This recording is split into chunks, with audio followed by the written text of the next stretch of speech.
because we want to capture what's happening this evening, including the first thing up on our list. So I'm going to turn over right now to our first Vice President, Regina Tillman, an introduction really to our guest speaker. But before I do that, I want to just remind everyone, please put yourself on mute. If you're not speaking, that's very important. We all want to hear better, and that's the way we can do that. We also want to remind you that you don't need to have your video on if you don't want to. It has an impact on bandwidth for yourself and for others, so you can turn your video off unless you like to do that. That's fine. We're fine either way. And we will be using the chat box. So the chat box is there for people to put in questions, make comments. The chat box will be monitored tonight. And what will happen is we'll come back to the chat box where needed to say things out loud. For those of you on the phone, we're going to actually be calling on you from time to time so that we make sure that you're included in this. We know that not everyone can join via the video, and that's absolutely fine. So we want you to all relax. I know this is a different kind of meeting than what we normally have, but hopefully you're in your living room. Hopefully you have yourself a nice little drink and are all set to just relax and enjoy, and we're going to take you through the evening. So right now I'm going to turn this over to Regina.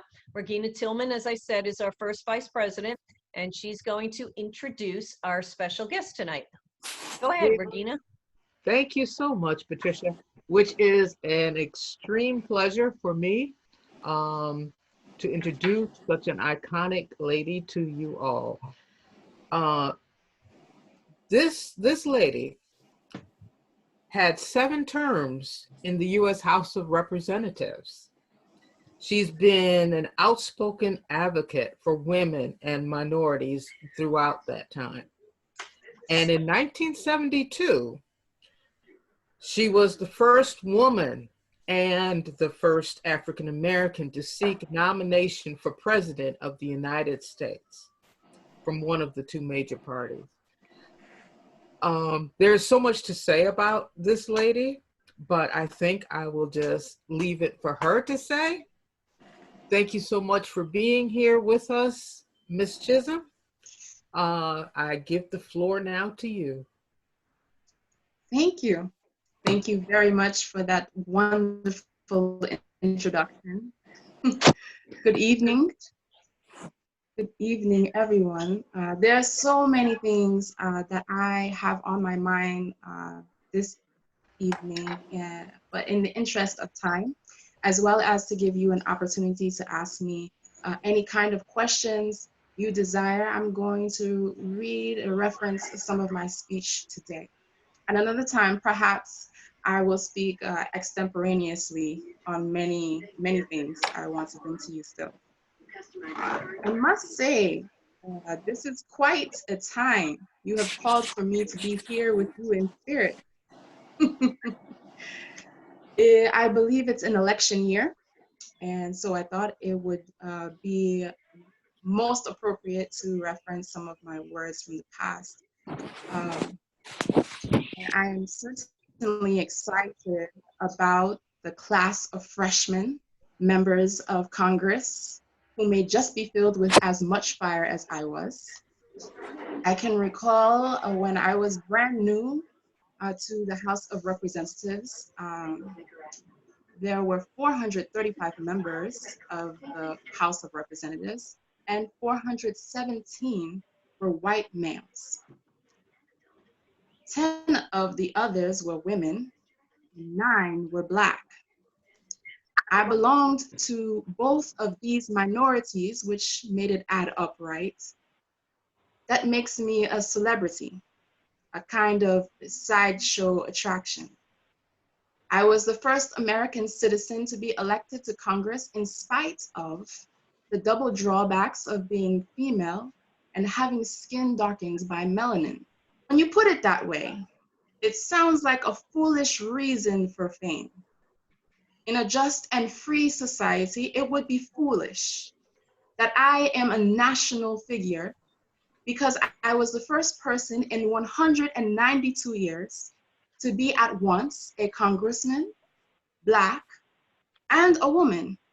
It proves, I would think, that our society is not yet either just or free. But what you should know is that it is not easy being the first of anything.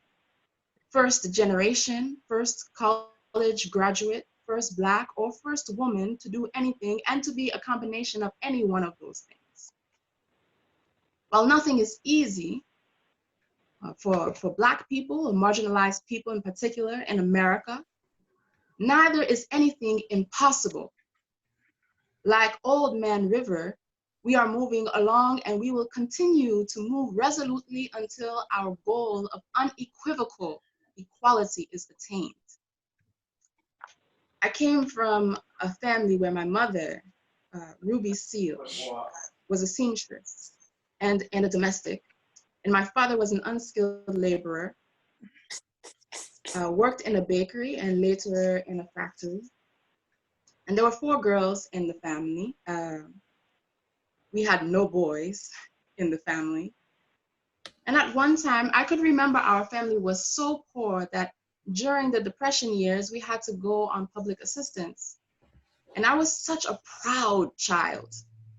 I remember so well that when we received our monthly allotment of clothes, and I would wear my dress to school in the morning, Mother would never get me to return to, she could not get me to return to school in the afternoon because I was so proud.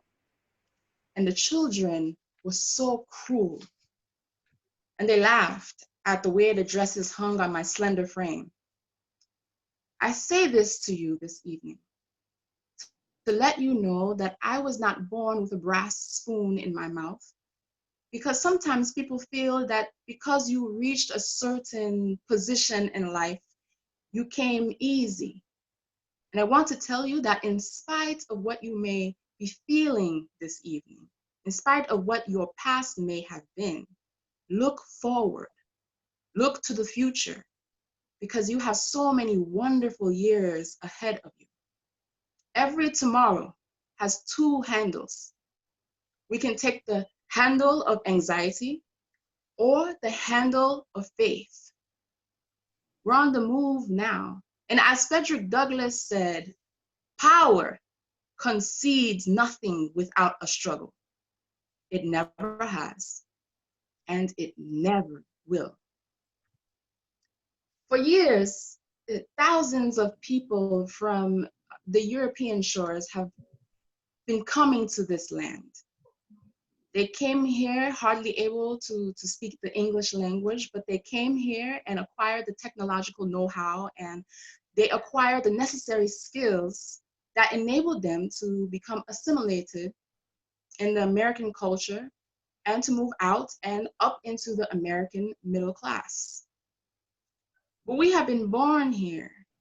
We who have been citizens by birth have not been able to become fully assimilated in the American culture because of an unmistakable and almost insurmountable barrier that just will not disappear, because color doesn't disappear. And so it behooves us to stay here and to fight. And I'm sure in these days you are very familiar with this fight. It is true that we are angry about our present plight, for we measure this country not by her achievements, but by her potential. I remember at Howard University, I shared some of these words in speaking about Black power. Oh, how that phrase upsets so many people. I imagine in a similar way that Black Lives Matter offends those who lack understanding. Let me give you my definition of Black power. Black power is no different from any other kind of power in this country.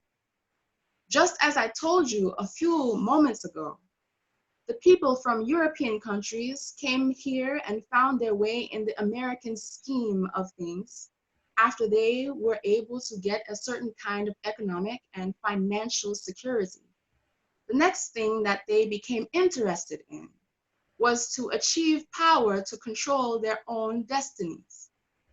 And so, for example, in New York City, you had at one time the Germans of ascendancy, then you had the Italians, then you had the Jewish people and the Irish. Every other group moving out to get power to control their destinies.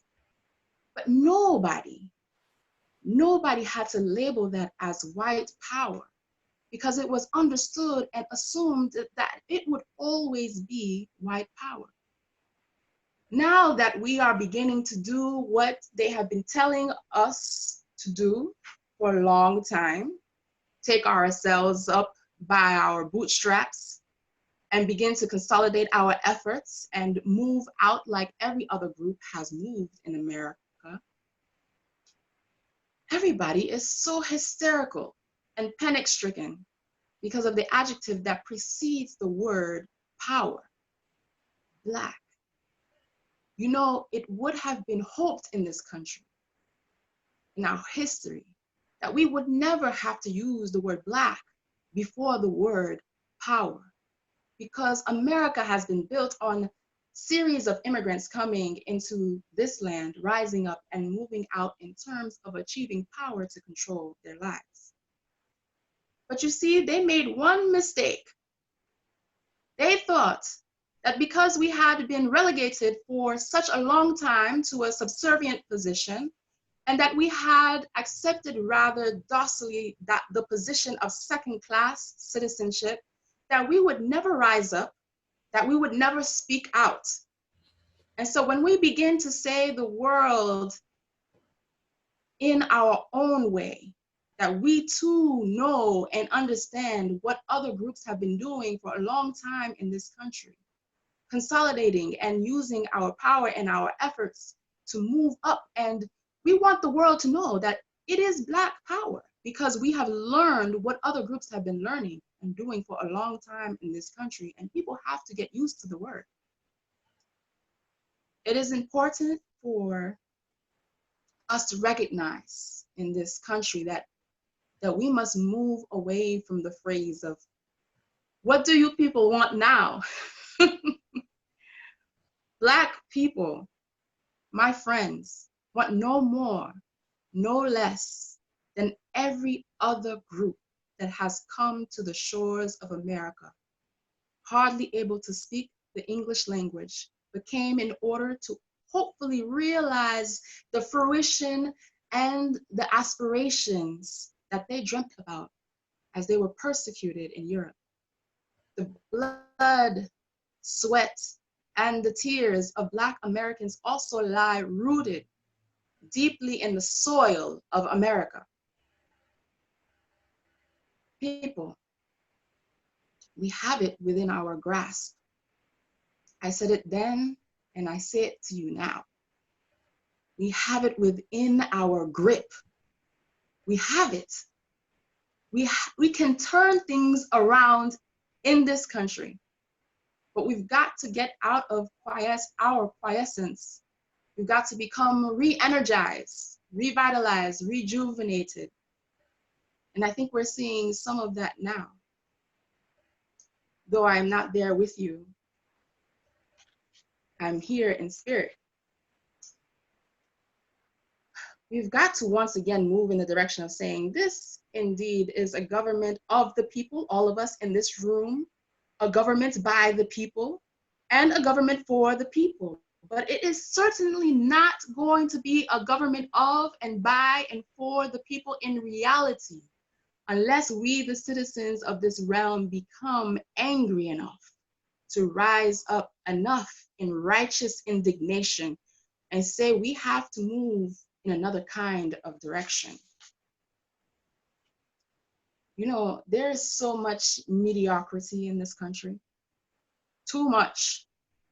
You've got to excel, because excellence reaps reward. We do not erupt simply for exercise. We do not curse imaginary obstacles and procedures. Our resentments are not the product of a momentary flare-up, but of years of postponement, denial, insult, and abuse. The conscience of political democracy cries out for an end to false democracy. It has just been inevitable that Black Americans are tired of being governed by laws they had no part in making. I remember in a speech I gave on the floor of the House of Representatives in 1970, in support of the Equal Rights Amendment, the ERA. And I said, of course, laws will not eliminate prejudice from the hearts of human beings, but that is no reason to allow prejudice to continue to be enshrined in our laws, to perpetuate injustice through inaction. And I believe that as a Black person, and I believe that as a woman. It is refreshing then that there are more of us in legislation now.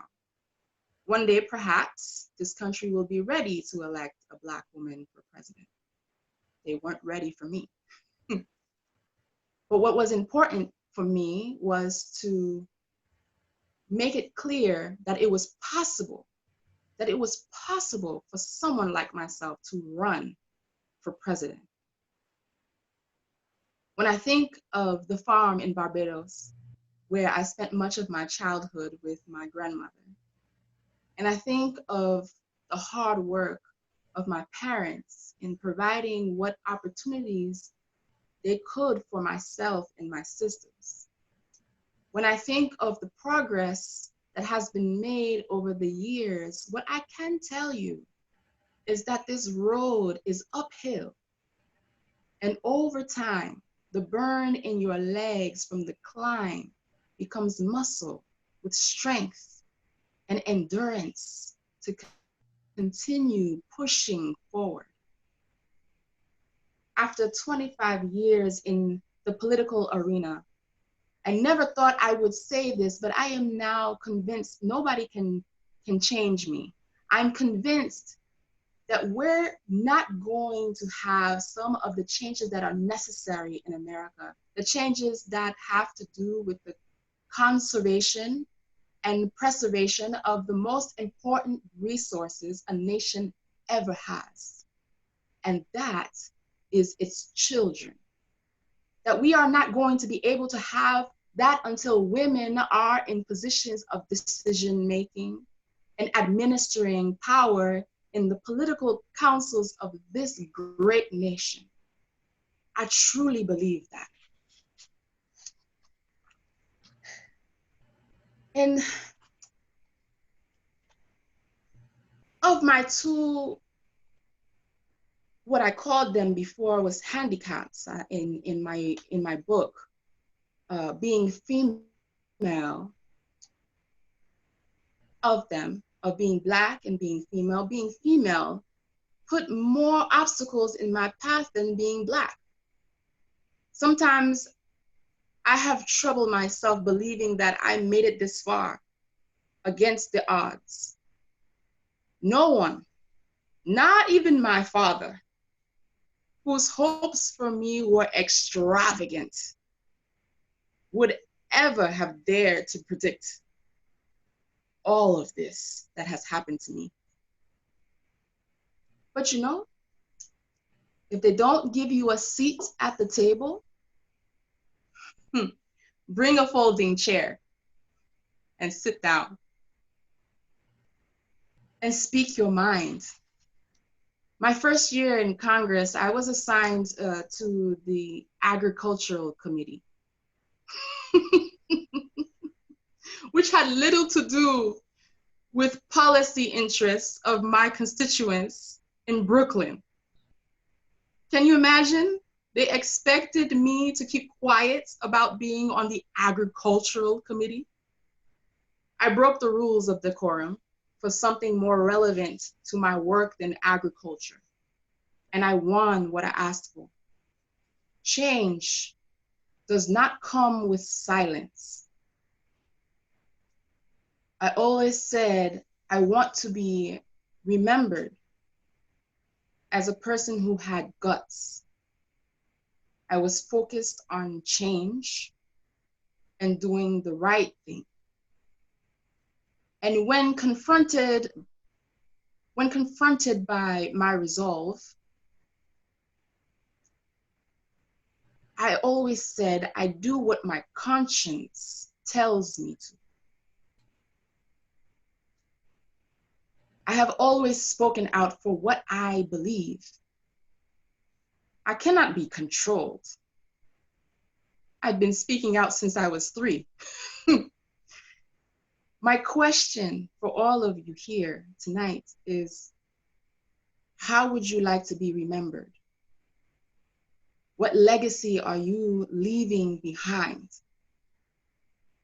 And however great it is, the work that you have in this world,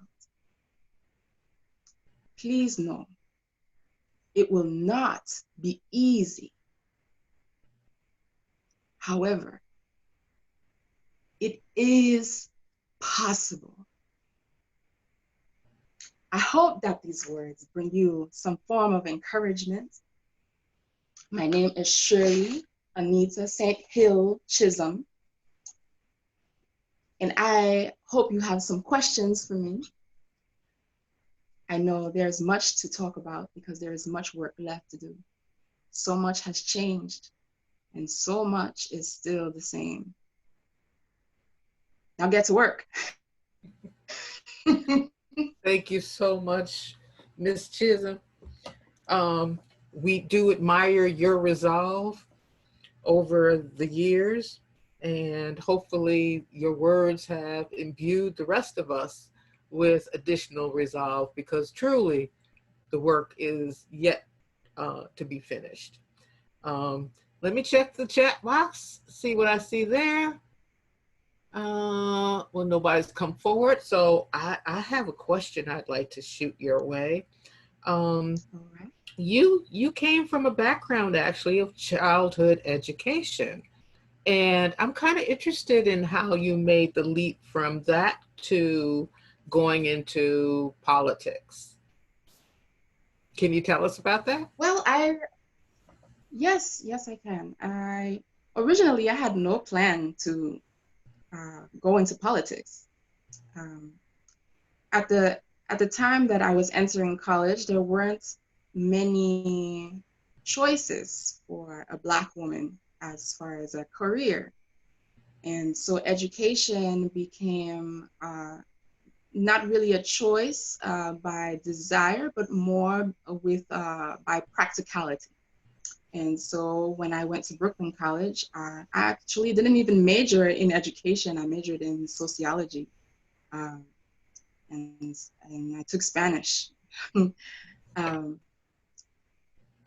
I loved to take part in debates. And I had a professor who said to me while I was at Brooklyn College that I should get involved in politics. And this particular professor was blind. And I remember saying to him that what he was telling me to do didn't make any sense, that I was Black and I was a woman. And his reply to me was that I seemed deeply fixed with both of those things. And that stuck with me. That remained in my spirit for some time. When I finished school at Brooklyn College, I then went applying for jobs. And even though I was looking to work in education, it was terribly difficult for me to even get a job. I have never weighed much. I'm a small woman. At the time, I was about 100 pounds and short. I didn't look like someone who had just graduated from college. And some of the interviewers told me that I didn't look old enough to teach. And one childcare director, I put my foot down and I said, well, just give me a chance. You can't judge me by my size. And she did, and I worked there for 7 years. I eventually became director of a child care program. However, I wanted to increase my influence. I wanted to leave some kind of impact on policy. And to do that, I felt that I needed to enter politics. And so I joined a group of Democrats. And once I joined the group, a few individuals knew who I was, and they said, oh, well, we're in for something because Shirley has joined this group. And the story lifted from there, and I became more involved in politics until I ran. And I pushed myself. I pushed myself to do more and more. I never let anyone tell me that I could not run for something because of what I looked like or who I was. It became essential for me to be able to influence, especially the future of our children, not just from the classroom, but also in a way that could be long-lasting in policy in this country. Thank you. And some of the organizations you joined, NAACP, the Urban League, also included the League of Women Voters. Yes. So, yes. Yes.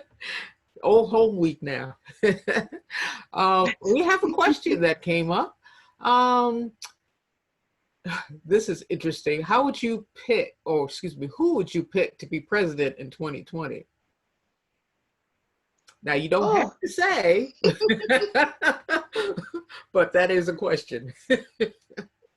I'm not sure that I would share my votes.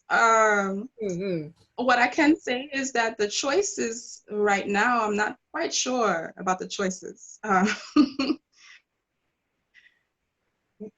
You know, I can think back to when I was running for president, and one of the obstacles that I ran into was that because I was trying to fight for rights on different levels, I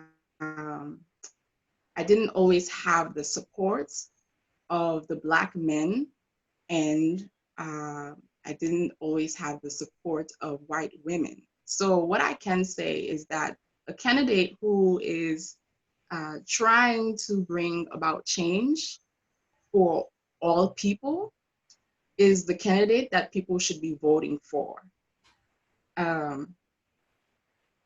That person. And I'm not sure if that person is running right now. Okay, that's about as honest as you can be, or anybody can be. One more question, and unfortunately, I think we're gonna have to allow Danielle to speak after that. So let's see, let me choose. Do you feel that Congress is a better place to resolve some of the issues around voting rights in our country now than a few decades ago?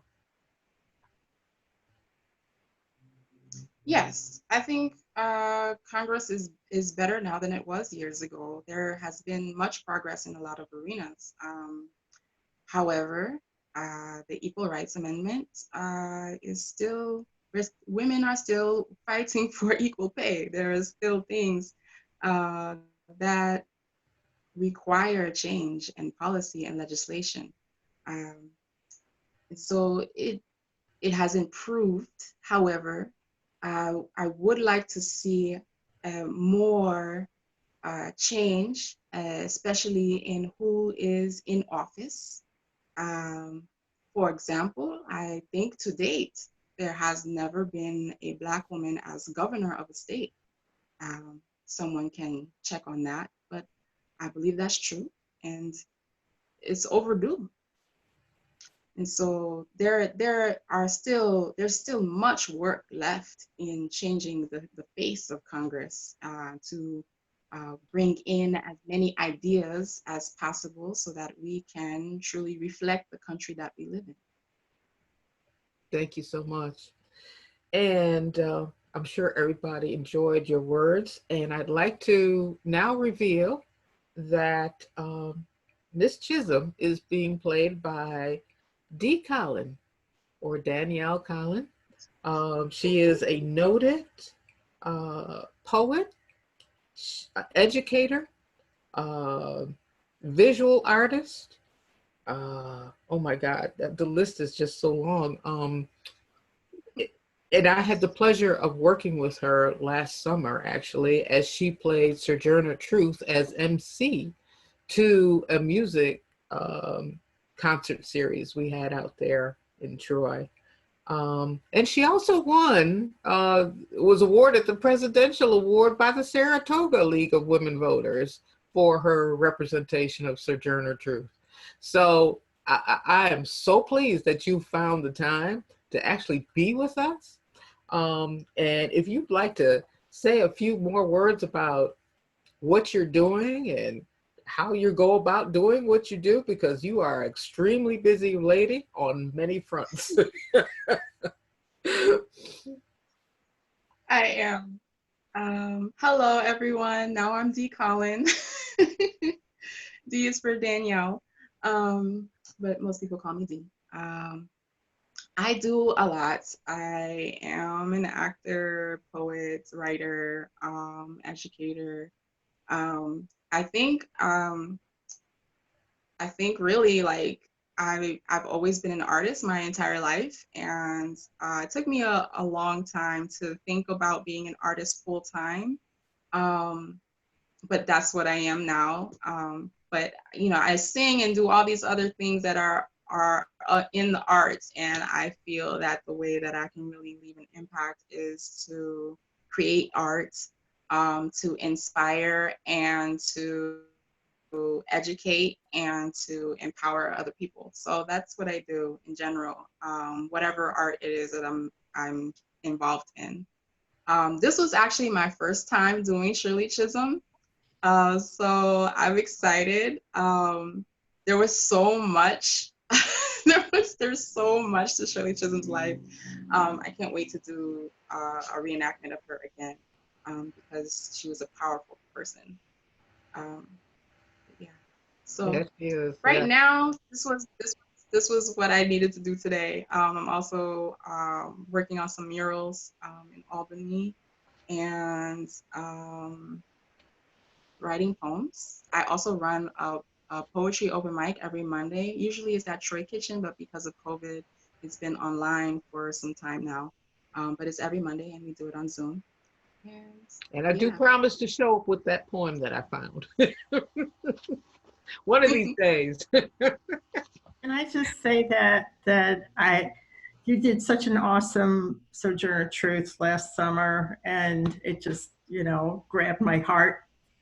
And I will never recognize you if I ever see you not in one of your characters, because you envelop them so completely. So thank you. Thank you. All righty. Well, Ooh. The picture keeps shifting now. Thank you so much, Danielle. Yeah, we really do appreciate you stopping by as Shirley Chisolm. Absolutely. Thank you. Very well It's done. an honor to be able to play women from history, whether that's Shirley Chisolm or Sojourner, or Harriet. I've done Harriet too, because that history isn't really taught.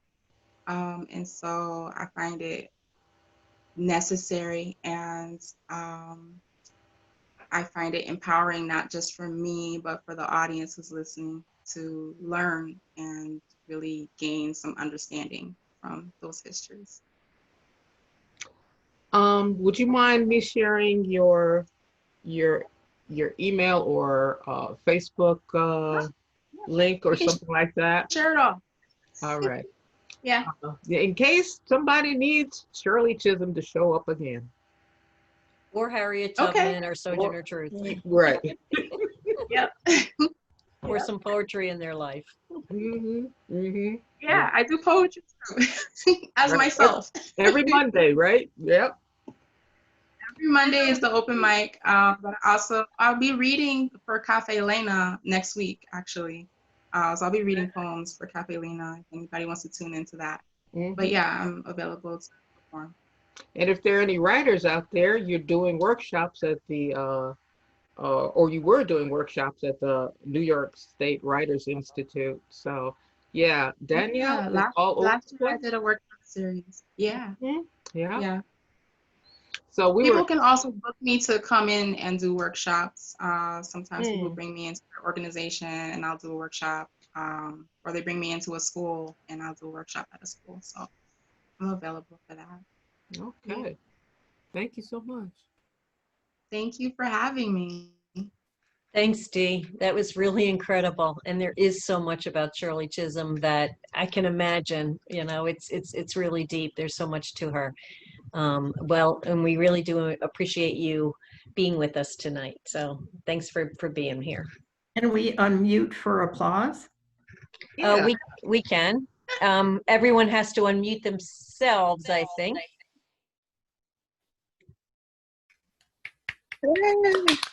Yay. Thank you. Well, Okay. the sign for applause is this. Oh, really? Yeah, yeah. That way you don't have to unmute yourself. But everybody doesn't know that, right? No. Something. Thank you for teaching us that now. Very good. Very good. Okay. All right. We are now going to begin the second half of our program here. And with that, I want to let everyone who joined just for the Shirley Chisolm, you're welcome to depart if you want, or if you stay on. This is a members meeting, business meeting. So if you stay on and you're not a member, then I just ask that you not participate in the discussion or the voting. But you're certainly welcome to stay on and listen. But if people want to leave, they're welcome to leave too. It's up to you. So we're going to start what is the actual next part of the meeting. So with that, excuse me, I want to welcome everyone to our meeting again. And I'm going to ask, will the 2020 annual meeting of the League of Women Voters of Albany County please come to order? Okay. In accordance with our bylaws, there needs to be a quorum present to actually conduct our business.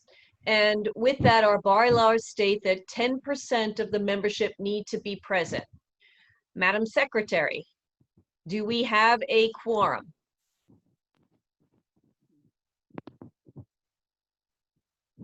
Ms. Britt, are you still with us? I am. Hi, Britt. Hi. Apologies. I have 52 windows open. I know the feeling.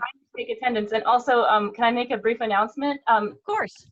Private chat people, but if I reached out to you via chat, could you please either rename yourself or let me know what your full name is for attendance purposes? Because there's some people with some more inexplicable or less than clear names on Zoom. So if you don't mind either renaming yourself or sending me a message letting me know who you are, that would significantly help with the voting later on.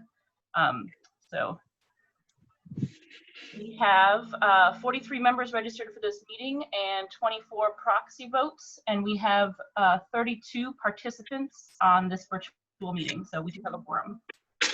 Thank you. So Britt will be our official recorder of the meeting as our secretary, and we have as our parliamentarian tonight, Ms. Mary Barry. Mary, you want to wave your hand and say hi here? Okie dokie. Okay. We will be using the poll feature for voting tonight. If you have sent in a proxy vote, please do not vote a second time if it's for something that was in the proxy. And if we, as I mentioned before, if we have any non-members, please do not vote. For those on the phone, we will call on you for a vote, but if you have comments or questions during the meeting, please unmute yourself at an appropriate time and speak up, since we can't have you use our chat box. For those on the video conference, you can use the chat box, as we said, for questions and comments, and it'll go to make the meeting go by quicker if you use that, and that's being monitored by Regina, and she'll bring the stuff forward rather than all trying to speak at once.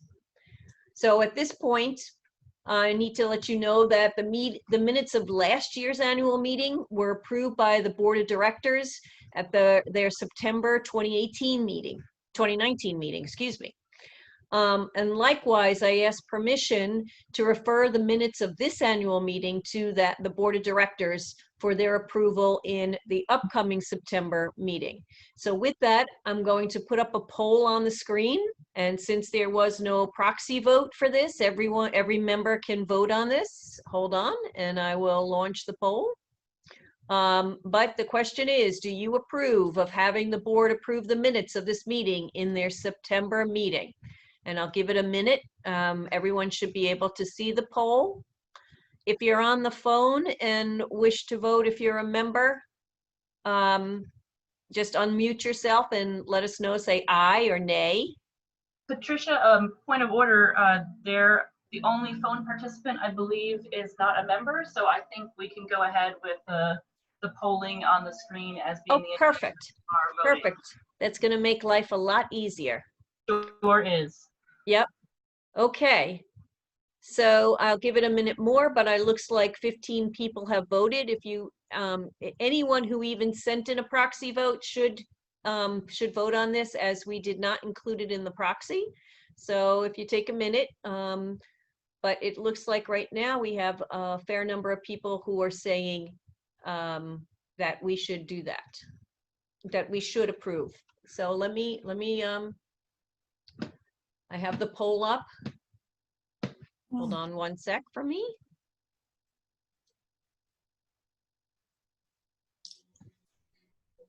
Okay, so right now I'll close the poll, and it looks like that we had a large number of people. We had 15 people who voted that yes, the results, I'm sorry, that we should have the board of directors that we're going to nominate tonight actually approve the minutes in September for this meeting. And likewise, we'll share them with you. So the results were that, and now we will move on to the second piece of business, which is the budget. So I now call on Margie Skinner, our treasurer, to review the budget. Let me see if I can find you, Margie, so I can highlight you in and then I will also bring up on the screen. Well, first the treasurer's report. Yes, the treasurer's report. My bad. Hold on, guys. I'm also going to mute all and then unmute Margie. Well, it looks like most people are muted already, which I thank. Yep. Okay. Okay, Margie.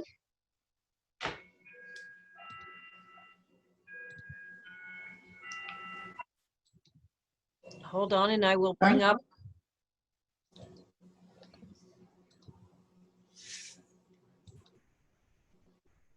One second. My bad. Nope. Wrong thing. My bad. I know. I'm doing my best. First, the treasurer's report. All right. Why don't you look at the numbers? You don't need to look at me. That's okay. So the treasurer's report, you'll notice, is as of June 5th. The good news is we had budgeted last year to be almost $2,800 drawing out of our reserves to cover our expenses, and yet you see that we're almost $5,000 putting into our reserves. So quite a turnaround. Two big things make the difference. One is let me see. One is that we've received several grants. A year ago, we received 2 grants for voters service, the high school voter registration and the naturalization grant from the National League, sorry.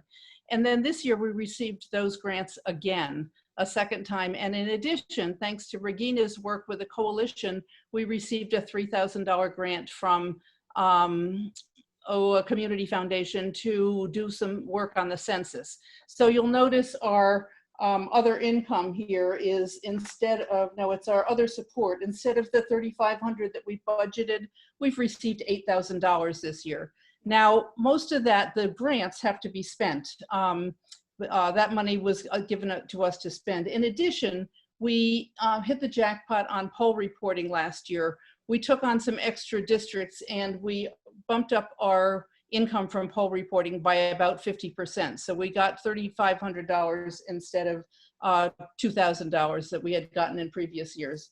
Also, our expenses are down. You'll notice that we had $4,000 budgeted for delegates, travel, and affiliations, and we had only spent $1,000. And the national, that was $3,000 to send people to the national convention. Well, thanks to coronavirus, we're sending 4 people to the national convention, but it's only costing us $200 because they're not going anywhere. They're just sitting in front of their computers like you are tonight. They'll be doing it tomorrow and the next day. And so therefore, our treasurer's report makes us very healthy. We will be spending that grant money, so it won't be quite as rosy as it looks right now, but this is the treasurer's report. So I don't know if you have any questions. Are there any questions in the chat box that I can answer? Regina? Oh, you're on mute. No questions. Okay, so if there are no questions, I'd ask that we accept the treasurer's report, and that's all we do. There's no, I guess there's a motion to, I would entertain a motion to accept the treasurer's report.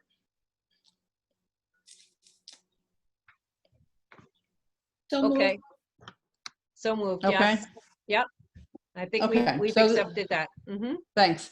Okay, so now next is the budget. A little more detail, a little more questions. And my apologies, the budget are on the next 2 pages. And in preparing myself for tonight, I noticed, and I wonder if one of you might notice that in section E, we have a very cute trick. We've added $600 and $120 and $540. And we came up with a magic figure of only $720. So obviously there's a little mistake there. And the correct number should be on that line. Where's my number? $1,260. And the bottom line is then if we go to page 2 and we look at the bottom line in terms of what we budget to take from reserves this year, that adds another $540 to that. So the total expenses are $22,242.50, and in order to match that with our revenue, we'll be taking whatever that number is, to another $500. Oh, I lost the number. Here it is. $2,532, okay? So that's a correction that needs to be made. There's also some errors on the initial side, the budget for 2019 and 2020, and it's on the income side. It's where we are looking now. Oh, so you don't have to go back up to the top. It's all on this side. And I think what happened, my apologies, is we did some adjusting to the budget last year, and by the time we got our final things, somehow the copy I had was not updated, and so the bottom line is only a it's a $2,200 difference, $2,000 better. But we had budgeted, and I'm going to read down the numbers. For membership dues, we expected to take in $10,200 this year.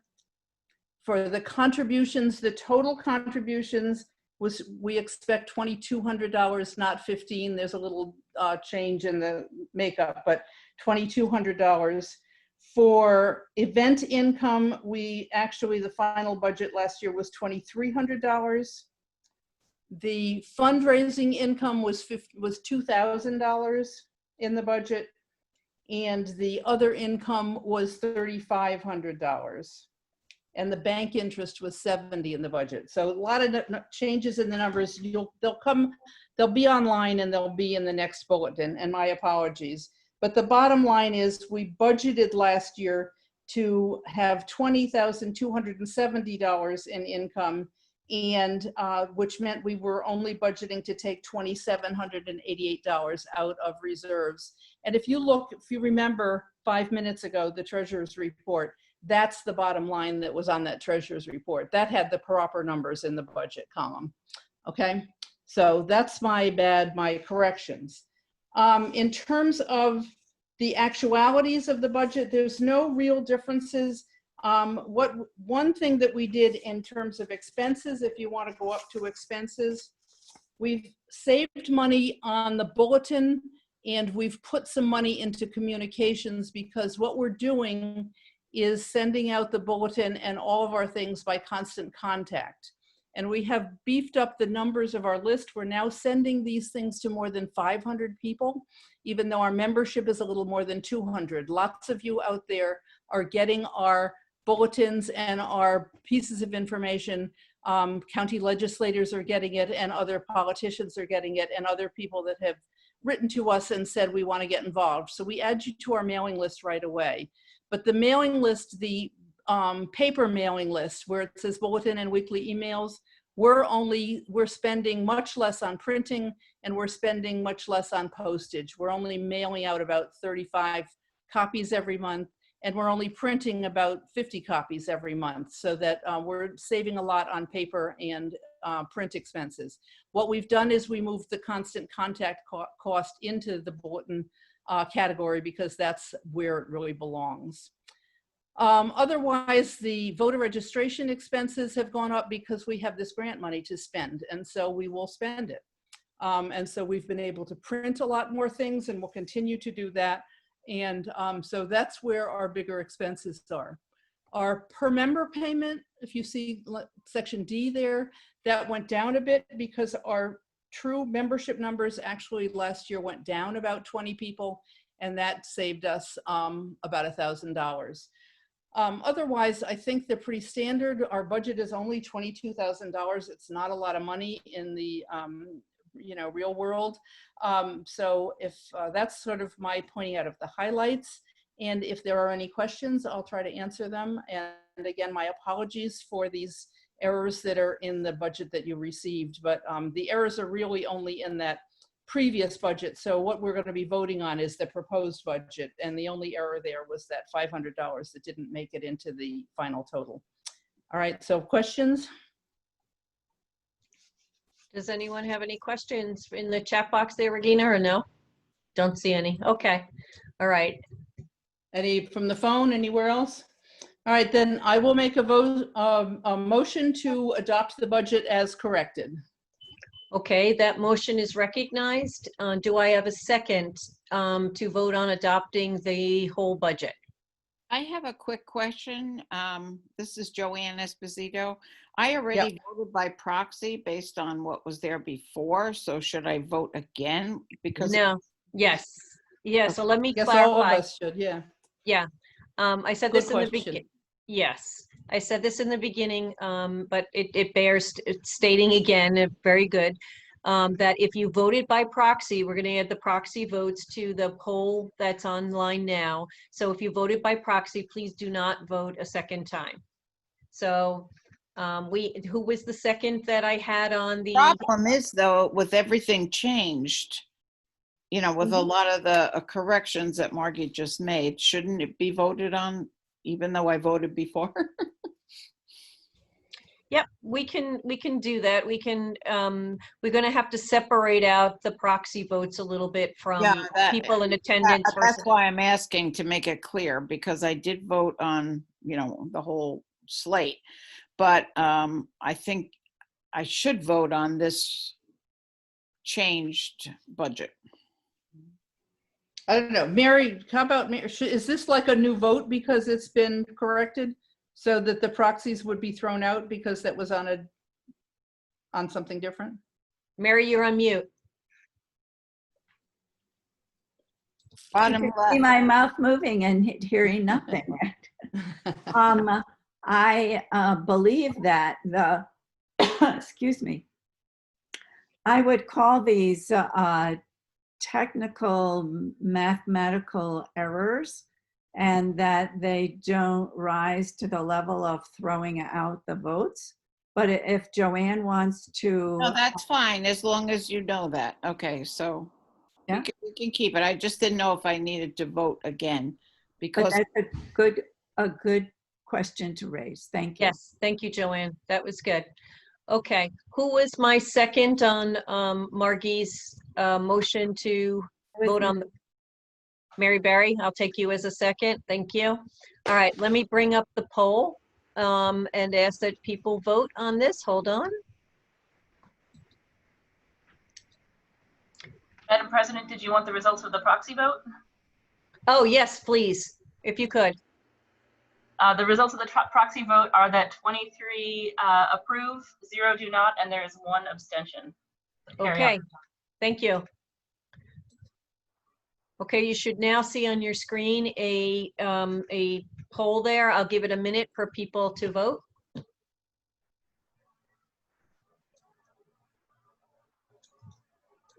again, this is only if you have not voted before, correct? Correct, Okay. correct. Thank you. Yes, and it'll be that way from here forward. We just had the one at the beginning that wasn't. And we did have, as you heard, a fair number of proxy votes, which is excellent. So that will make our polling here significantly simpler. So we appreciate those. Okay, I am going to, it looks like most people have voted. I'm going to end the polling. We had 9 additional votes that were all in favor of approving the budget for 2021. Thank you, folks. Okay. Thank you, Margie, for your work as treasurer. And we're good now to move to the next section of our program. So let me stop sharing for just a second so that I can find my good friend Gail Volk. Where are you, Gail? So I can highlight Gail. So there you are. She's waving her hands rapidly there. So Gail's going to, and I'll share the screen with the programs on it. And you guys should have this in your own program that we sent out. This is on page 5 of your program. Gail, you want to take us through what you have now for our proposed program? I did want to say thank you to the wonderful committee who met regularly and contributed greatly to the document, and that to you, of course. I had this was circulated before, so I assume actually everybody has read it already, but that the headings are the Making Democracy Work, just very important work being done here. And I know that we will probably have some conversation taking place around that now, but it is really the essence of what our entire organization is about. And that we are looking at things from here supporting the census to ensuring underrepresented populations are able to exercise their right to vote, and supporting all voter services, and becoming familiar with issues so that we can speak with authority when we are lobbying elected officials on important issues. The next items are things that we have been doing for years too, working to see that the Albany County Legislature is held accountable. And there's a great deal of emphasis on the consensus position about legislative size, and a lot of work being done there. The environment, we've had a great deal of effort over the years, but this year in particular, there were so many different challenges at different levels on the state, on the local level, and that we've been a presence on all of them, and a lot of events supporting that learning. Long-term care has been a continuous effort that is something that we've been continuously participating in, as well as support for statewide issues and studies, especially this year with all of the challenges that we've had with the different voting laws that we've needed to communicate with our members and the public at large, and a lot of challenges with how the pandemic has affected how we're voting this year. It's just been a major focus of the entire organization, but that's something that we've been doing for years. It's just this year was a particularly challenging year. So we're asking for your support. Okay, so I'm assuming that you want to move to vote on the programs that we have outlined in their entirety, but is there any questions from anyone on them at this time? Nothing appearing so far in the chat box. Thank you. Okay, so I need a second to vote on them and to adopt our programs for the upcoming years. Do I? Okay, thank you very much. Okay, Madam Secretary, did we have a proxy vote on this? What were our numbers? Yes, I am unmuted. And yes, we did have a proxy vote. Result was 23 approve, 0 do not, and there was 1 abstention. Okay, so I'm now going to again put up the poll on the screen. If you voted by proxy, please do not vote a second time. Hold on. And we'll give that a minute for people to cast their ballots.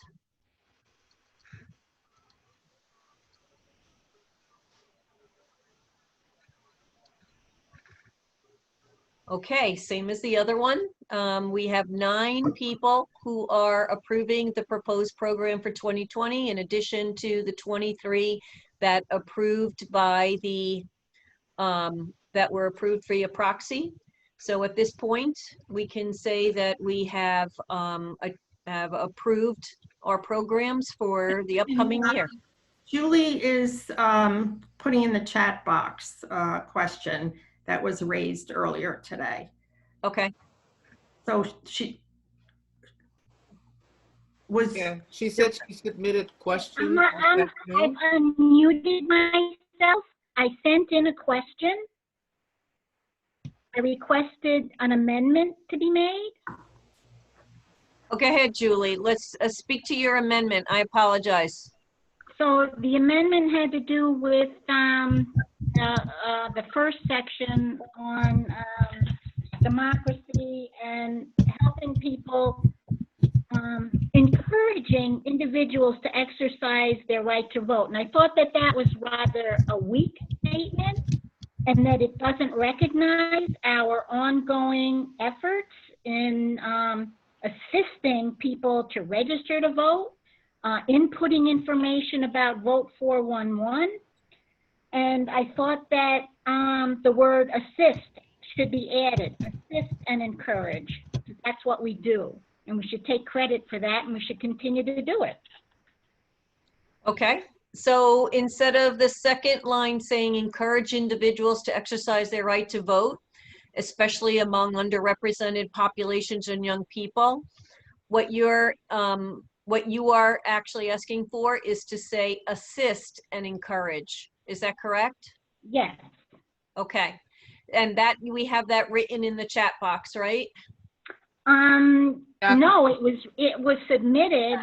I received that via the proxy. Okay, so as long as we have that. To you, Patricia, and to our parliamentarian. Right, could we just put that in the chat box so that everyone now can see, not just myself, to make sure?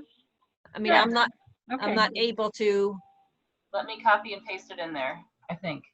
Okay. Okay, there we go. Thank you. This is what Julie had submitted. Okay, so everyone can take a look, but it's basically that it's to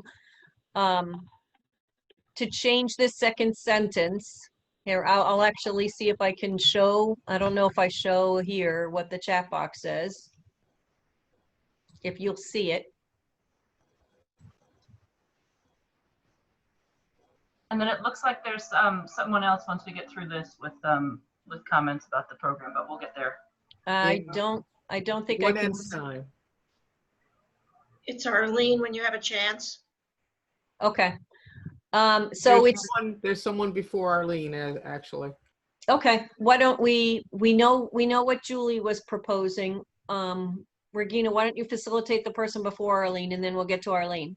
Okay, we have Florence Reed, who says she has 2 comments about the program agenda. So she'll need to be unmuted, which she is. Go ahead, Florence. Thank you. I'm in support of the program agenda. Let me say that right up front. Mine really, comments really rise, I think, to a notion of work that we might want to look at in the coming year or just in the future in general. The first is under the heading of long-term care. And I would suggest that in particular, I think the experiences in terms of the pandemic and both families and their family members who are dealing with the long-term care environment, especially as it relates to acute care, meaning going from hospital to nursing home or other congregate setting, highlighted for me what I've known professionally for quite a long time, and that is that most people really do not understand the long-term care system. They don't know what their rights are. They don't know what advocacy paths they have available to them. And as I said, I think the pandemic has just highlighted that. So I would just want to elevate that as something very specific and concrete that the League could take a look at under the heading of long-term care. My second comment probably falls in the category of democracy. The governor passed a new executive order, I think it's number 203, instructing all jurisdictions to pass a local law by April 1st, stipulating in detail, according to an outline that he established, what each community wants its policing to look at. Now, he has been specific about it, but he also said, and this is almost a direct quote, I really don't care what's in the law. I want a law by April 1st, and if I don't get it from them, they're going to suffer a loss of local funding. April 1st? April 1st. April 1st, 2021. Correct. Okay. So they got 9 months. Mhm. I'm already aware that the city of Schenectady has started discussions, the city of Albany has started discussions, but as I quickly counted, I think we will find that each county has probably at a minimum 6 policing jurisdictions. And part of my concern is that given the time constraints, it might not be, we might not get a product out of it that some people are hoping for. It could really just be something that codifies the status quo. That may not be what people really want. And I think that at least one minimum response that I would encourage the League to think about is a way of doing a variation of our old court watching and really just observe the processes and make sure that according to the governor's executive order, citizens are involved. The communities that are being affected are, I hope, authentically involved in the process. So those are my comments. They're really just suggestions for things that I would encourage the league to think about. Okay. So Florence, these go are ahead. not amendments to the Correct. program as it stands. Correct. These should be better at directions in the category called directions to the board. So we can take those as you're not wanting to amend the program. This is the time for you. We can have you summarize what you'd like in directions to the board, which is at the end of the meeting. Sure. Thank you. Yep. And we do ask that you put that in writing so we make sure we get that clearly. Okay. And there was a question or a comment from Arlene Stein. Yeah, a couple of things. I was going to suggest or ask if we can add to the long-term care piece. I mean, monitor is so nebulous. I'm really an active member of the Long-Term Care Council, and I do have a background in long-term care policy development. I was going to add advocate for community-based services, and in light of the conversation, I would also add and disseminate information to the community, which, period. I just want to say that getting information out to the community is one of the frustrations of the council, because information has been sent out to physicians and hospitals and Medicaid recipients, and all sorts of folks know about what the offices of social services and aging have to offer.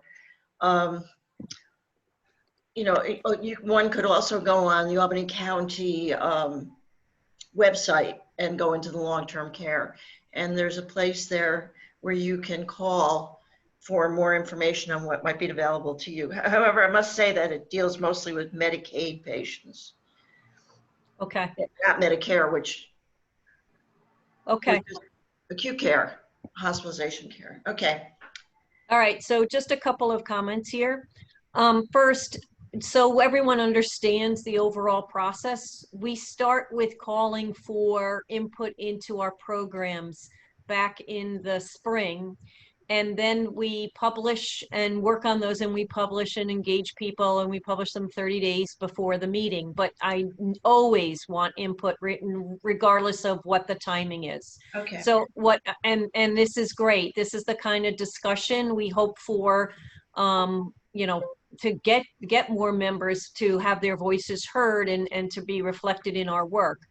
I'm going to, at this point though, just in the interest of keeping the meeting on track, ask that we do these as directions to the board. Julie, you did yours in writing. I know Florence, you're going to submit, and the same as well for you, Arlene. And with directions to the board, what we're really going to do is to have us go back, the board go back, and we will engage others as necessary. And then we will come back with potentially an amended set of programs to vote again on. We'll put out a online poll and have people vote on that so that we could not wait till next year, obviously, and still address what the concerns are, but in the interest of following the parliamentarian procedures and making sure we're doing this correctly, that's what I am going to recommend. And I asked my colleague, Ms. Berry, if she agrees, if that's the right approach. If you have to make the distinction between an amendment and a direction to the board. And if people would like to make an amendment that Julie wanted a word added, and if I've got it correctly, Julie, correct me if I'm wrong, that you want this program statement to be changed. Is that correct? Correct. I want a word added. Then the amendment, that would become an amendment. And we need to allow everybody in the membership an opportunity to know what the amendment will be and to vote on it. It's like if you've ever been to state convention, they talk about amendments on one day, people think about it and vote on it the next day. So what Patricia is talking about is having, so we, the new board, would gather up all the things that happened in the meeting tonight, and these changes would be submitted to everybody. So everybody in our membership, not just the, what is it, Britt, 23 people are actually on the line on the Zoom, will have the opportunity to see this and vote on the changes because they've had the time to vote on the original statement. Now they'll have a time to vote on the amendments. So Julie's change would become an amendment, and Florence. Arlene's change. Amendment.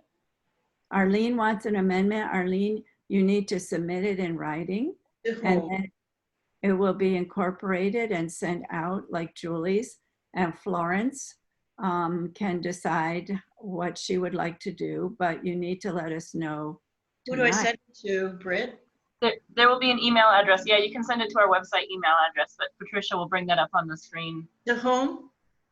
The website email. Oh, so okay. LWVAC. You can send it to me too if you want to, but I mean, Patricia will bring up the website email, which comes to me among other people, and that would be it's in the presentation, Patricia. Oh, sorry. Okay. I think when we come to directions to the board. Yeah. When we get to directions to the board, the email address is in there for you to, but it's the one from the website. If you go to our website and say, contact us, either way.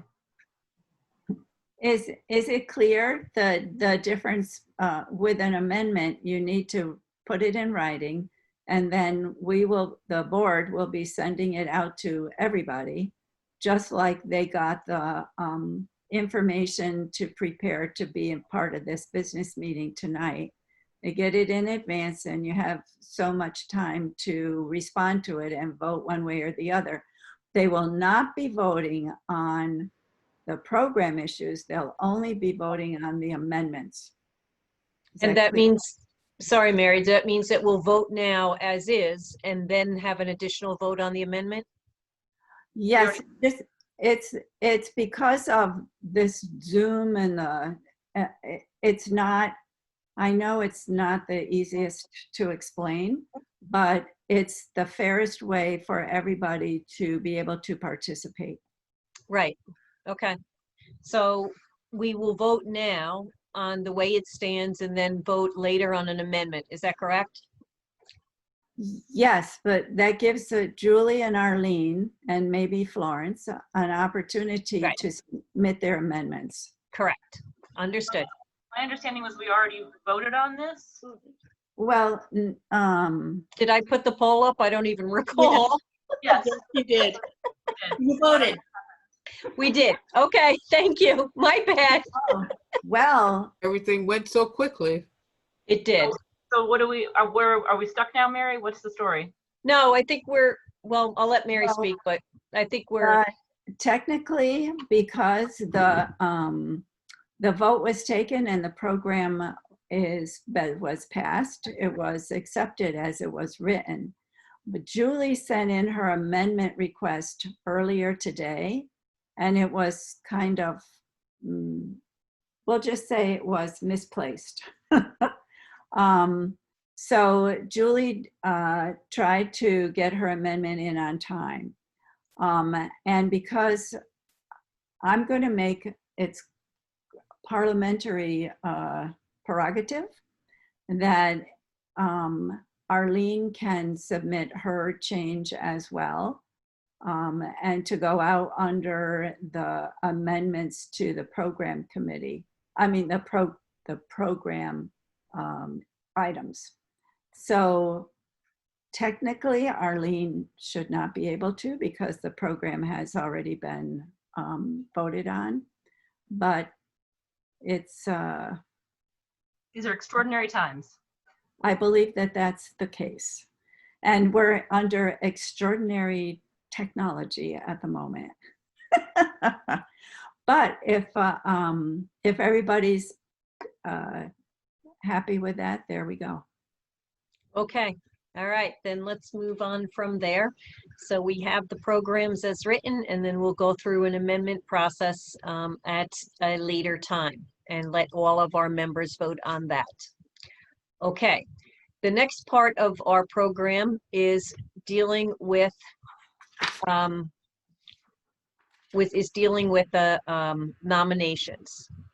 So I now am going to turn this over to Alyssa Maynard, who is was the chair of our nominating committee. Alyssa? Thank you.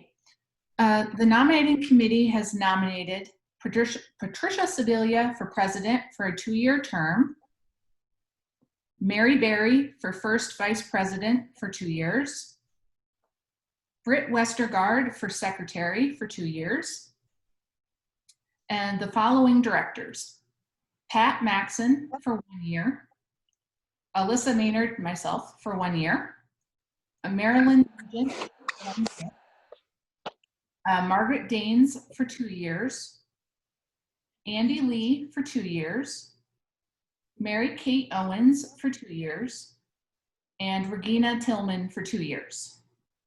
Also, the 2021 to 2022 nominating committee will be Amy Sinesh Vestola acting as chair, Sue Seipert, and Tina Raggio. Okay, why don't I'll stop sharing a minute, and why don't, just to make sure that everyone knows who someone is, if you could read it one more time, just have people, just when it's your name, I'd like everyone to know what everyone looks like. So when she reads your name, just please come back and wave and say hello, okay? So one more time, Alyssa, I apologize. Sure. Patricia Sibilia for president. And that's me. Mary Berry for first vice president. Here I am. Britt Westergaard for secretary. Britt's on mute, but we got her. Got her, yeah. Pat Maxon for director. Myself for director. Well, where's Pat? Sorry, let me just make sure. There you are, Pat. Okay. Okay. Alyssa, we got. Marilyn Nugent. Margaret Daines, who was unable to join us this evening. Andy Lee. Hi, guys. Hi, Andy. Thank you. Mary Kate Owens. I believe she's also unable. No, Mary Kate made it. Let's see the arm there, Mary Kate. One arm. One armed. She's injured. Great. Okay. And Regina Tillman.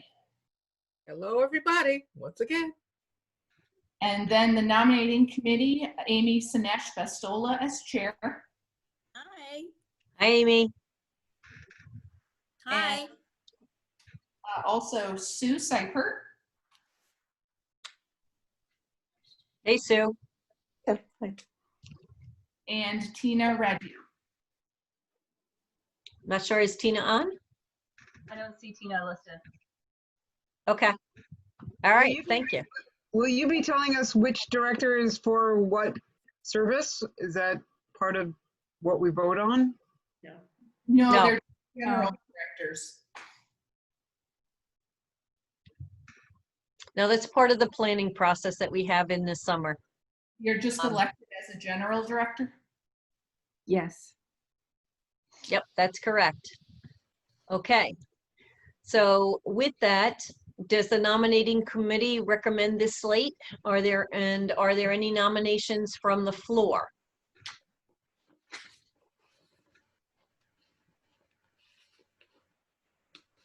Okay.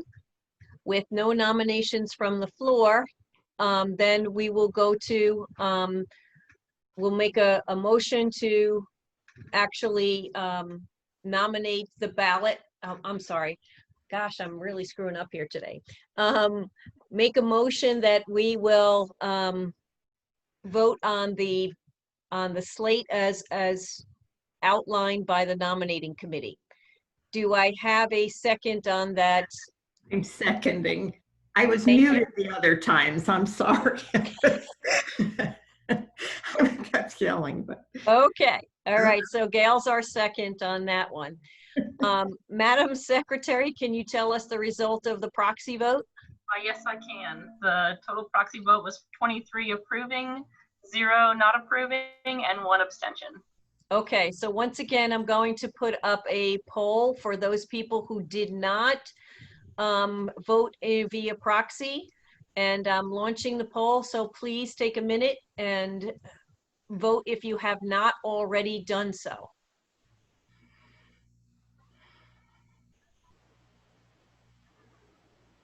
Okay, we got our same 9 people who have now approved the proposed slate of offices in addition to the proxy votes. So congratulations to all the new and returning officers. Appreciate the responsibility that you guys hold on your shoulders. Thank you so much. So we now have our new slate of officers for the upcoming years. All right. This was the applause from Nell? Yeah. Applause is definitely there. Thank you, thank you. Okay, the next thing that we're doing is to look at the proposed changes to our bylaws. Now, bylaws require a 2/3 vote to pass. All right, so, and that is of, I believe, of all members, Mary, or all those in attendance in the quorum. I'm not sure. All members. Yep, so I'm not sure that we have gonna have our current number of members is how much, Regina? 222. Oh, Right. I'm sorry. No, wait. It's of the people who are voting. Thank you. I thought so, but I wanted to double check. Okay. All right.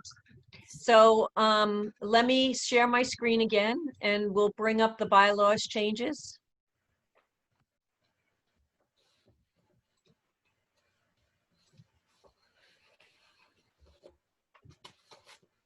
So there are 2 changes and I'll walk through them both, and then I'm going to make a motion to vote on them in their entirety.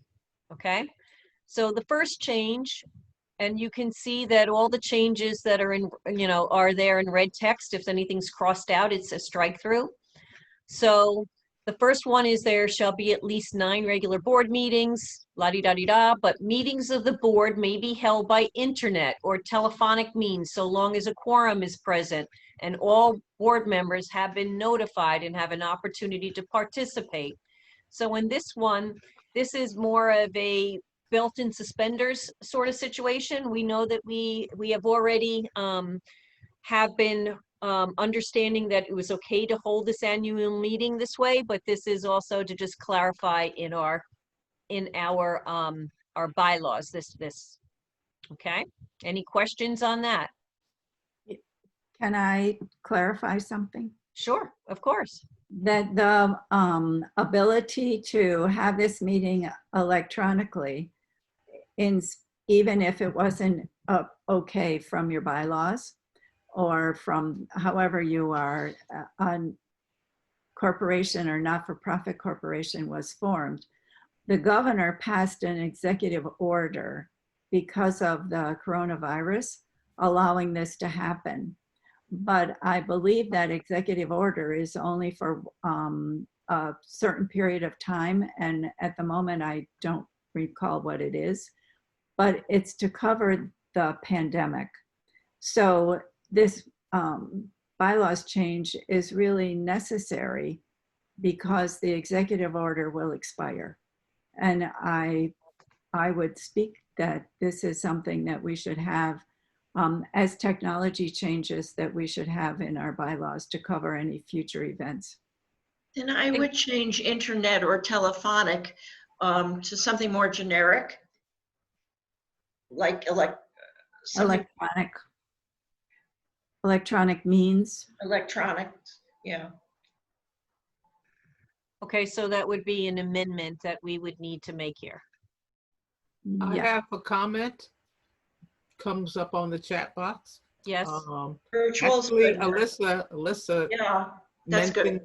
that virtual is a good substitute word. Yeah. As well, there's a question to say, does the annual meeting count as a board meeting? Yes. If not, do we need to say that the annual meeting also can be held electronically or virtually, depending Yeah. on the word? I do.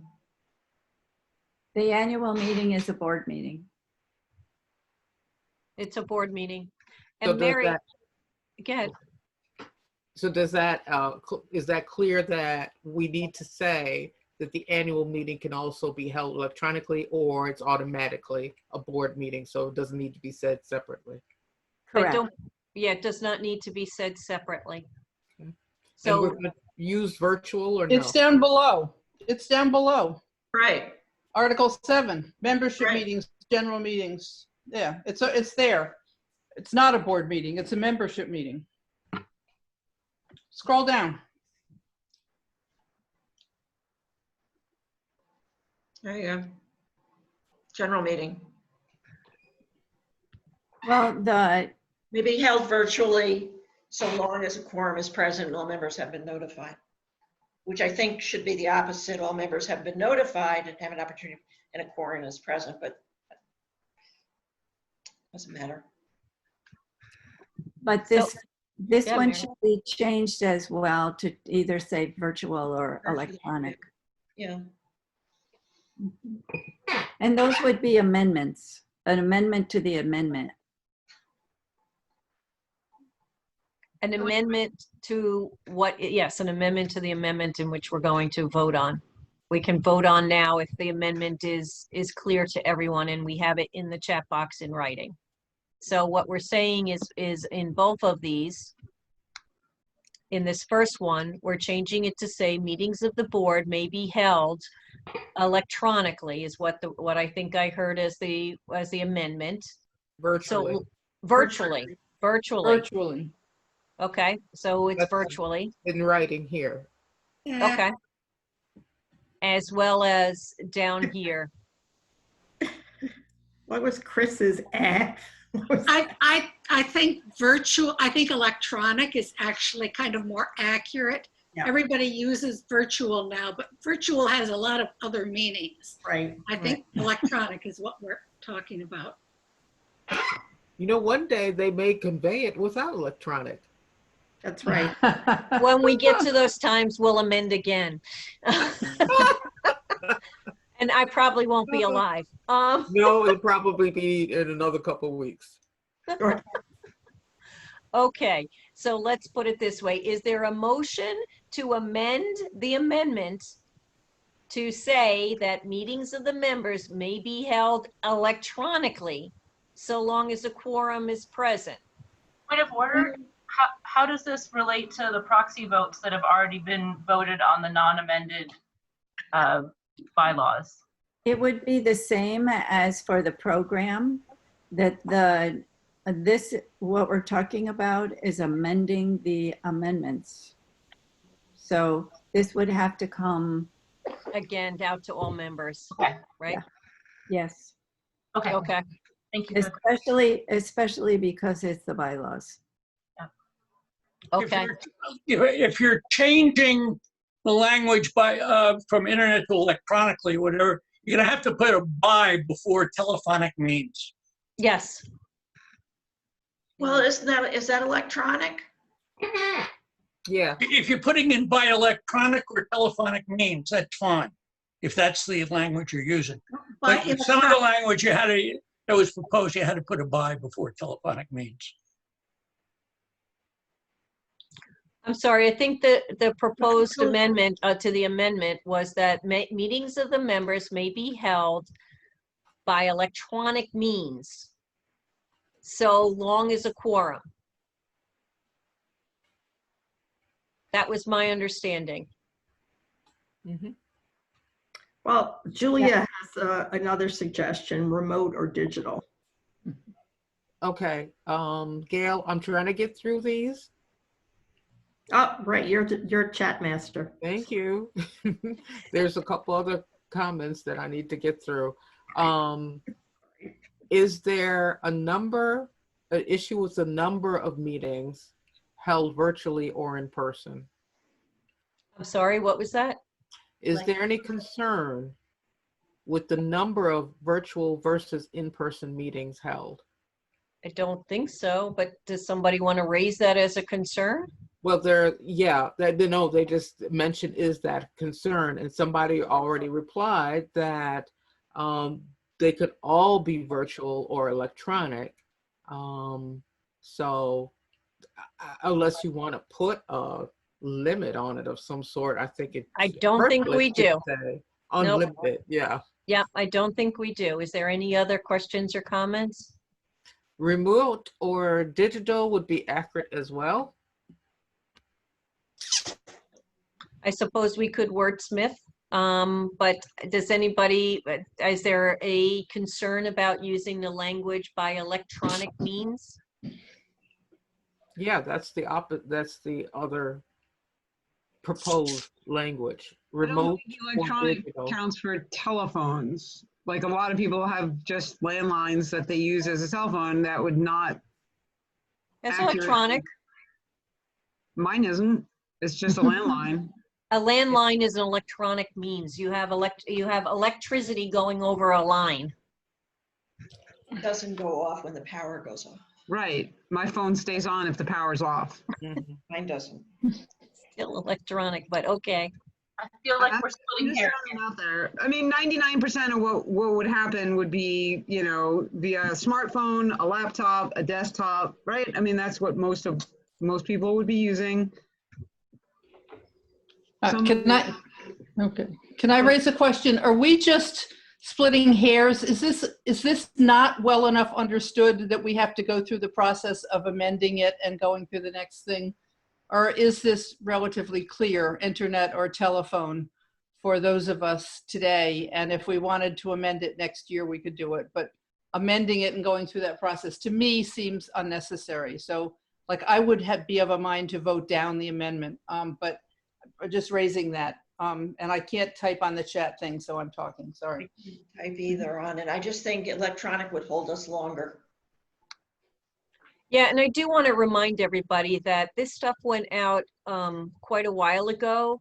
Yeah. And I do welcome the conversation. Don't get me wrong, but we do have a process, and I'm trying to make sure that people are engaged early in the process as well as now. So, and I am thankful for the input, but at this point, I think we are sort of doing committee work in the midst of an annual meeting, rather than doing what we need to do in terms of having our bylaws be reflective. I agree. I like the way it's written. It's fine for the moment. And if in years to come we need to change it, then in years to come we could change it. That's right. And I do want to clarify, and thank you, Mary, for your note, your clarification about the executive order. But we had heard as well from the State League that because of the fact that we were not a 501c3, we did not actually need to. We were fine with our bylaws not having this in here. It's really more an addition that would just help clarify things for people. So that was the guidance we got from the state. So we were, because that was where we were. Okay. Can I make a motion to end discussion and vote on this? No, we're going to do the two together. Yeah, we're going to vote on the two together. So let me go back to, and thank you, Margie, for reminding me that it showed up twice, that whole piece. The other piece is in financial administration. So we actually changed our dues process 2 years ago. And we now made the dues, really, it started then, but we wanted to clarify our dues by saying they're payable by July 1st. So our year runs July 1 through July 30th. So people should pay, I'm sorry? June 30th. June 30th, thank you. June 30th to July 1st. So we put that by in there to make it clearer. The second thing we did was to say any member who fails to pay dues by October 1st shall be dropped from the membership rolls. dues paid by new members joining after February 1st will be applied to the following membership year. You can see that it was December 31st, which meant if you signed up in December, you were getting pretty much the first half of the year through through June 30th as a bonus, and then you were already paid for the following year. We also found this was confusing for members. So the change is really to say that if you're a new member and you pay after February 1st, you are good for an entire February 1st through June 30th of the following year. Is there any questions on that amendment to the bylaws? Okay. At this point then, I'd like to make a motion that we vote on the bylaws changes as stated. We could talk about amendments in the future, but we vote on the bylaws changes as stated in totality, in its entirety. Do I have a second for that vote? Seconding, Gail. Thank you, Gail. Okay, with that, I will put up the poll once again. Hold on. Oops. Point of order, I think that was a second to vote on, that was the motion to vote on them in their entirety. I think we still need to now move to adopt those changes. No, I don't think so. Right, Mary? Right, you're not voting on any amendments. You were voting on the amendments that you received a month ago. Right, I thought this first vote was to vote on both of these together. No, as long as I had a second, I believe we're okay. Okay, right, so, but now we're voting to, that's the part that we didn't actually say here, is that we're moving, okay. Okay, carry on. Okay, so I'm going to launch the poll. First, again, Ms. Secretary, can you tell us what the proxy vote was? 22 approved, 0 do not, with 2 abstentions. Okay, so I put up the poll. If people who did not vote by proxy could actually register their votes for approving the proposed bylaws changes. And once again, we add to that proxy vote. This time we have 10 people who have added to the proxy vote. Additional yays to it. So I will end the polling. And we have now, actually at this point, we have now approved the amendments to the bylaws. And I will stop sharing my screen. And I understand we're running over, folks, so bear with us because this is taking a little longer than we expected. We're up now to the piece of the program where we are doing what is the directions to the board. So, and Madam Secretary, besides Julie's direction to the board about the amendment to the program, were there any other that we received? Yes, there was one other one that we received from Anita Bain, who is, I don't believe, on this meeting this evening. And Anita wrote, proposed to National that there is advocacy and an education initiative to make the public aware of voter suppression, not only in the primaries, but the general election. So that's been recorded and will be addressed at our next board meeting. Okay. So again, to clarify with everyone, and I will share my screen again. Hold on a minute. And what I want to share now is the presentation. Yes. Whoops, wrong thing.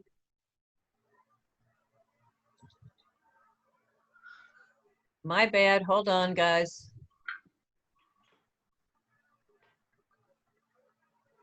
No, it's not in here. So I'll stop sharing. Excuse me? What's not in there? The direction to the board piece isn't in the thing. It's in the presentation. No, I just had the presentation open, Brett, and it wasn't in there. My bad, but I didn't see it. So let's just move forward like this. So, okay. the point of direction to the board is really to hear the input from the members.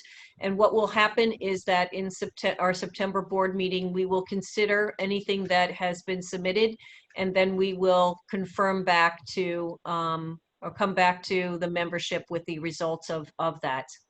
So at this point, thank you for sharing, Britt, what we received from through the proxy process, that piece. Is there anyone else who at this time wants to present anything to the board, do his direction to the board? And point of order, Patricia, the presentation, it does have it on the business meeting agenda, but also Regina had put in the chat the email address if you're interested in making a direction to the board. We will also need it in writing, and Regina had put in the email address, which is also in that presentation. But maybe Regina, if you want to put it back in the chat, or I can do that. Okay, is there any that anyone want to bring forward? Okay, with that, we will now actually at this point end the formal business meeting and go into the second part, which is recognitions. So I will share my screen again.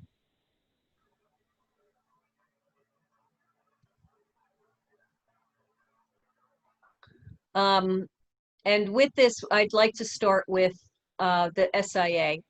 So this year, for the first time, we had 12 applicants, which is the largest number we've ever had.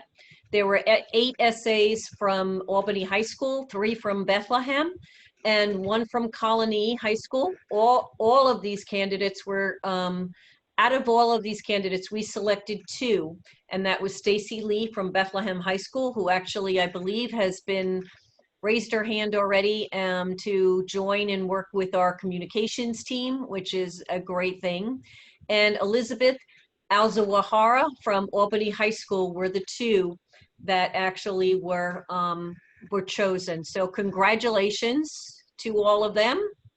And unfortunately, because of COVID, the program was canceled. So that is quite unfortunate, and we hope to actually continue to have both Stacy and Elizabeth stick with us into next year as well. Patricia, I believe if you click that present button in the top right, there'll be a bigger view of the slides so that everybody can maybe see it better. Hold on, please. I don't. I think it's that up arrow to the right. Top right. Nope, one more to the right. No, I'm actually just moving things around so that the controls around so I see it, but I don't see it. Here we go. No, I don't know there, Mammy. Okay, Control Shift F5 then.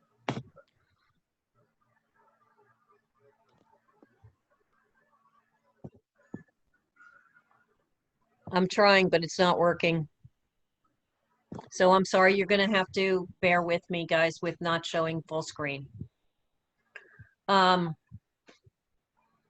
could try one more thing, but let's just continue. And I apologize for my bad skills here.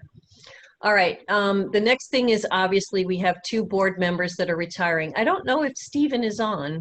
I know Mary is on. No, Stephen's not on.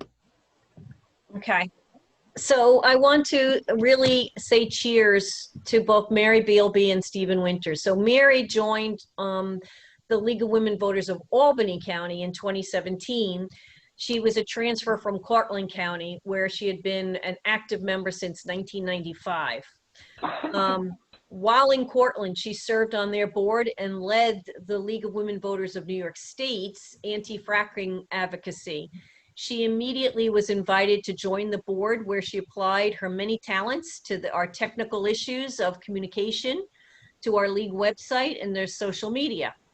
Her portfolio crossed a lot of different topics, but her great expertise in environmental issues enabled us to stay abreast of the lots of opportunities that climate change presented to the county, and to environmental advocacy at the New York State level.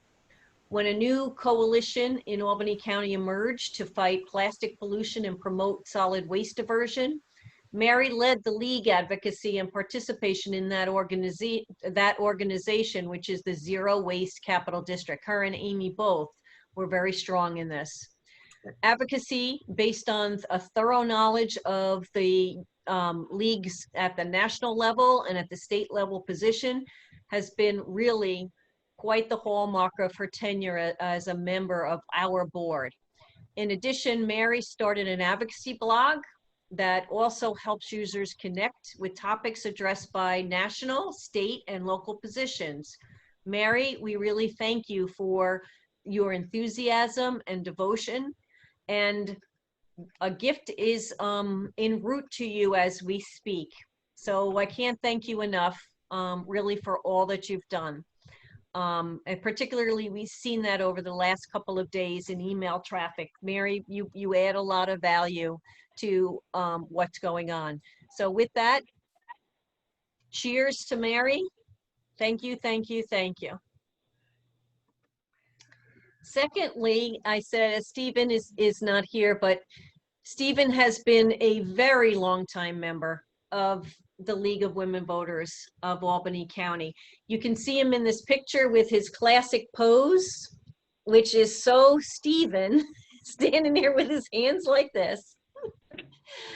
Although his special talents have been focused on voter service and civic participation, his name appears in the annual reports on many committees and projects. He's a reliable and committed volunteer. Steve has been on the Students Inside Albany Committee for many years in recruiting and selecting local students to attend the conference, and he's worked on local issues, legislative advocacy at both the local and state level. He was a strong proponent of DEI, diversity, inclusion, and equity inclusion, I said it backwards, before the league officially really adopted it as a part of its mission.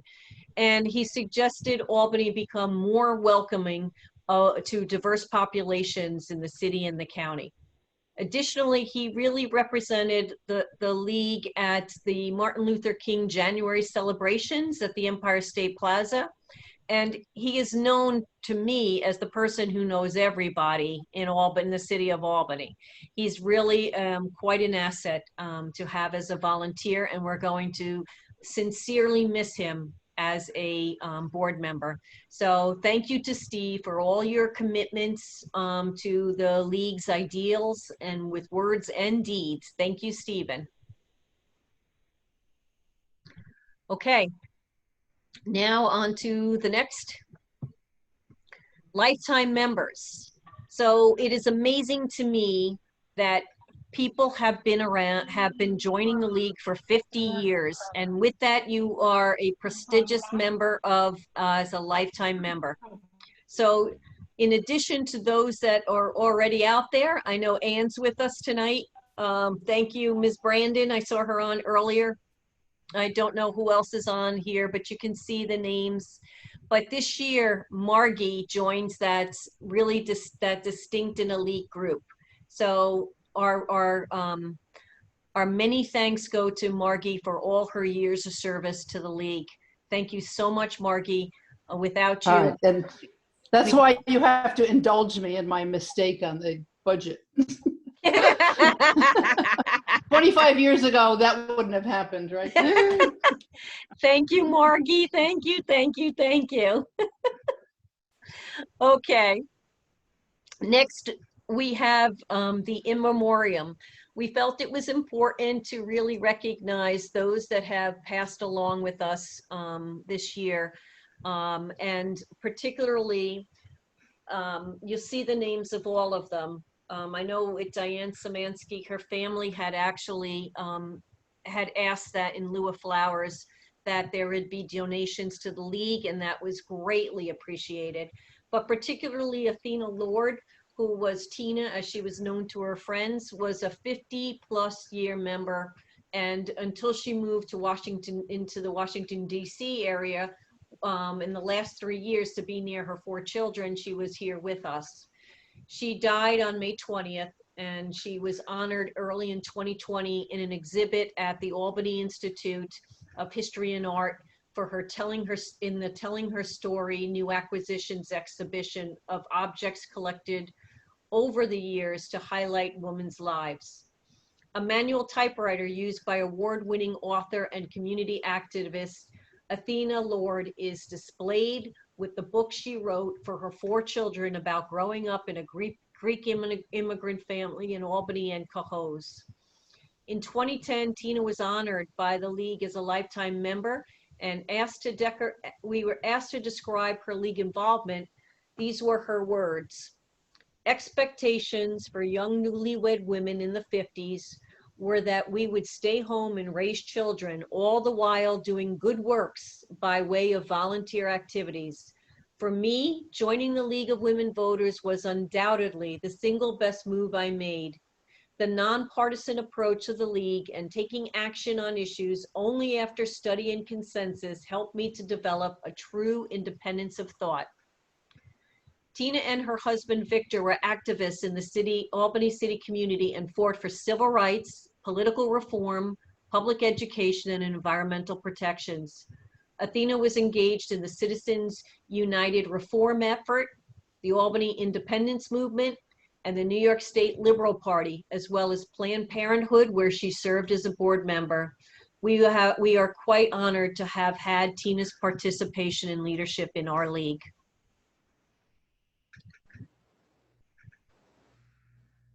Okay, on to the next. Volunteers. So it goes without saying that we could do nothing, that this league could do nothing without our volunteers. They are the heart and soul of what makes it all work. And that's all of you. And it is absolutely my pleasure to be amongst such an honorable group of people who devote their time and energies to making things work. You can see the many different committees that are here listed.